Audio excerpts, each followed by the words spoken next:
जितने भी लोग आज कोकराझार में आए हैं या बॉर्डरलैंड से आए हैं मैच देखने, you understand the importance of this tournament. जब मैं आज यहाँ आया हूँ, मैं ग्राउंड देख रहा हूँ, मैं इंफ्रास्ट्रक्चर देख रहा हूँ, जितने लोग देखने आए देख रहा हूँ, this is top class, this is one of the best in the country. So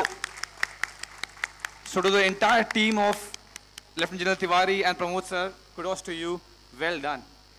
And मैं सिर्फ इसलिए नहीं बोल रहा हूँ कि इन दोनों ने मुझे बुलाया और मैं यहाँ आया हूँ, मैं इसलिए बोल रहा हूँ बिकॉज इफ 17 years में बिना जाने एक क्लब के लिए खेलते हुए when I got a chance in a Durand Cup and my life changed, जितने भी बच्चे यहाँ देख रहे हैं मैच आज और उन्हें ये लग रहा है कि ये ड्रीम बहुत दूर है, when you understand the importance of this ground, the tournament and also one of your local teams playing in it, I hope it gives you dreams.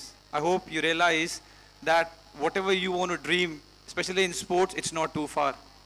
आपने ये भी सुना कि प्रमोद सर ने बोला कितने सारे एवेन्यूज और कितने सारे प्रोग्राम्स आ रहे हैं जहाँ पर बहुत सारे स्पोर्ट्स सेंटर्स बन रहे हैं। Please make sure that you make the best out of it, please, because for whatever it is and maybe I am sounding bias, but nothing changes or galvanizes a place more than sports.